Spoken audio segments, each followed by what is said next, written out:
किसानों और सरकार के बीच में आज 10वें दौर की बातचीत का दिन है और मेरे पीछे आप देखिए ये इधर विज्ञान भवन में और अभी शाम के 6:30 बजे का वक्त हो गया है। मीटिंग समाप्त हो गई है। अपडेट लगातार अब बाहर निकल करके आ रही है। किसान अब कुछ ही देर में यहाँ से बाहर निकल करके आएंगे। 10वें दौर की आज बातचीत थी। बातचीत आज भी बेनतीजा रही और अगली तारीख दे दी गई है। अब अगली तारीख है 23 जनवरी।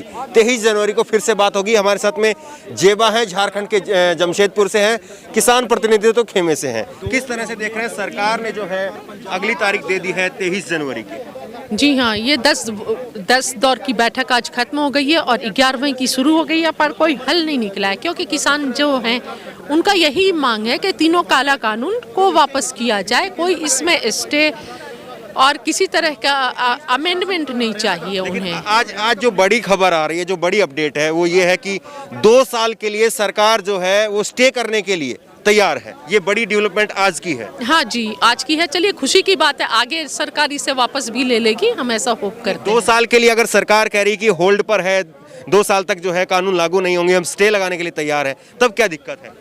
अब तो किसान नेता आएंगे बाहर, सब अभी मीटिंग में हैं। जब आएंगे बाहर तो उनका देखिए क्या डिसीजन होता है, क्या ये करते हैं। लेकिन मुझे जहाँ तक पता है कि वो चाहते हैं कि सभी जो भी किसान आए हैं उनकी यही मांग है कि काला कानून को वापस करवा के ही जाएंगे। कोई स्टे नहीं, कोई अमेंडमेंट नहीं, कुछ भी नहीं। जिस स्टे में आपको डर है कि दोबारा से स्टे हाँ जी, यही बात है कि दोबारा से फिर से पूरे प्लानिंग के तहत किस तरह रोकना है, सब कुछ करने के बाद 1-2 साल का टाइम लेने के बाद फिर वही कानून को वापस लाया जाएगा। फिर बात वही रह जाएगी।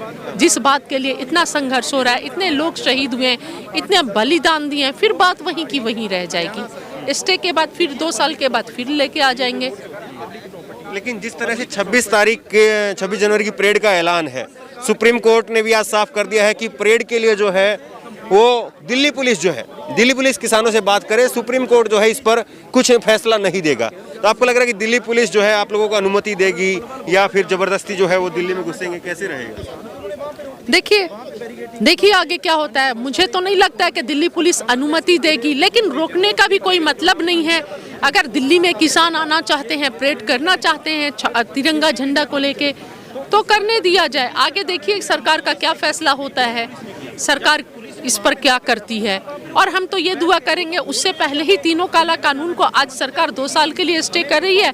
अब 23 तारीख का अगला डेट मिला है, तो 23 तारीख को तीनों काला कानून को ही वापस ले ले और परेड की नौबत ही ना आए। सब किसान जो हैं अपने अपने घरों में जाकर अपने एरिया में फ्लैग होस्टिंग करें। आज एनआईए ने जिस तरह से नोटिस भेजा था, उनको लेकर भी जो है वो चर्चा हुई है कि एनआईए का जो नोटिस है वो क्यों भेजा जा रहा है। सरकार की तरफ से जवाब दिया गया कि कोई भी निर्दोष जो है उसको परेशान नहीं किया जाएगा। आज तो हम देख रहे हैं कि निर्दोष को ही परेशान किया जा रहा है। सीबीआई, ईडी, एनआईए, ये सारे तो सरकार के हथकंडे हैं। जो भी सरकार के नीतियों के खिलाफ आवाज उठाता है, सरकार के खिलाफ जाता है, सरकार जो भी कानून लाती है तो उसके ऊपर ये सब छोड़ दिया जाता है। ये हथकंडा है कोई भी आंदोलन को कमजोर करने का, लोगों को डराने का, धमकाने का, ताकि वो कमजोर पड़ जाएं और आंदोलन वापस हो जाए। या लोगों से एक तरफ से कह लीजिए अपने पावर का यूज नहीं, मिसयूज किया जा रहा है। पावर को मिसयूज। निर्दोष को परेशान नहीं करेंगे। बहुत सारे लोग हैं ऐसे निर्दोष है जिनके ऊपर गलत कार्रवाई हुई है। एक क्या, बहुत सारे लोग हैं। देख रहे, देश की जनता भी देख रही है किस तरह पावर का मिसयूज किया जा रहा है। आपको सरकार की मंशा पर शक है? मुझे ऐसा कोई शक नहीं है सरकार की मंशा पर। देखिए मुझे कुछ नहीं, बस एक ही मांग है, मैं अपने किसानों के साथ हूँ, जो तीनों काला कानून वापस हो। और कोई मुझे शक नहीं है। मैं ऐसे क्यों बोलूँ?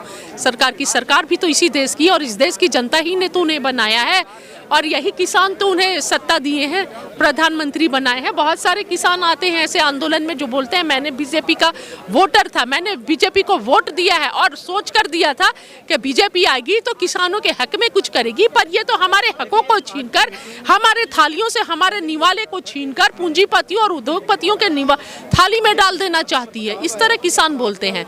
तो ये देश से बाहर के थोड़ी हैं, ये भी तो देसी के हैं। सरकार आपको क्यों लग रहा है कि सरकार आपके लिए फिर फैसला नहीं ले पा रही है? देखिए, जिस तरह तीनों काला कानून आने से पहले ही अडानी और अंबानी ने साइलो बना लिया था, तो उन्हें सपने आए थे क्या? ऐसे कैसे हो गया?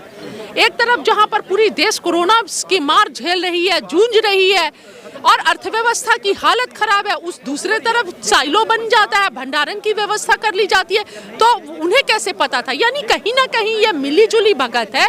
ये कुछ पूंजीपतियों, दो चार पूंजीपति जो मित्र है, उनके फायदे के लिए, उनके लिए ही सरकार ने ये तीनों काला कानून लाया है, ताकि किसानों का भी शोषण हो जाए और इन्हें बंधुआ मजदूर बना दिया जाए, और वो जो पूंजीपति जो हैं वो और ऊंचे चले जाए और ज्यादा पैसे वाले हो जाए, उनकी दिन दुनी रात चौगुनी जो तरक्की हो रही है उस और ज्यादा रफ्तार से बढ़े। तो जिस तरह से सरकार जो है आज 23 जनवरी की जो है तारीख दी गई है, एनआईए के ऊपर सरकार ने भरोसा दिया है, 2 साल की जो है वो अब स्टे करने के लिए सरकार तैयार हो रही है, तो आपको नहीं लग रहा कि आपका जो प्रेशर था वो काम तो आ रहा है कहीं ना कहीं? देखिए, अगर सरकार बोल रही है एनआईए किसी के साथ गलत नहीं करेगी, सबसे पहले मैं तो अपने आंख से देख रही हूँ, एक चैनल है अकाल चैनल, उसमें एनआईए का इनने नोटिस भेजा, मैं खुद वहाँ पर देख रही हूँ, वो लोग मेडिसिन दे रहे हैं, जो वहाँ पर गरीब मजबूर मजलूम है उन लोगों को मेडिसिन दिया जाता है, वहाँ से सेवा किया जाता है, जो भी कंबल पहुँचा रहे हैं लोग अपने समर्थन से, आम जनता ला के वो गरीबों को कंबल उठाने का काम हो रहा है, उन्हें एनआईए का नोटिस आया है।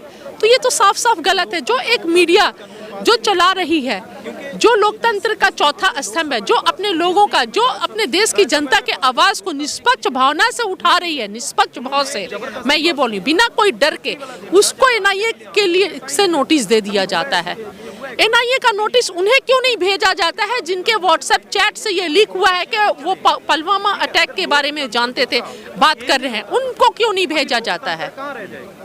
आपको लग रहा है कि 26 जनवरी से पहले 23 जनवरी की जो तारीख है उसमें कुछ हो पाएगा या फिर नहीं, सरकार से मैं उम्मीद करती हूँ, रिक्वेस्ट भी है कि 26 जनवरी से पहले ही तीनों काला कानून को वापस कर ले, ताकि प्रेड रेड की नौबत ही ना आए, ये सब ना हो। हम भी नहीं चाहते हैं दिल से ये सब हो कुछ भी, उससे पहले ही तीनों काला कानून सरकार वापस कर ले। अगर नहीं करेगी तो फिर मजबूरी के किसानों के पास कोई ऑप्शन नहीं बचेगा।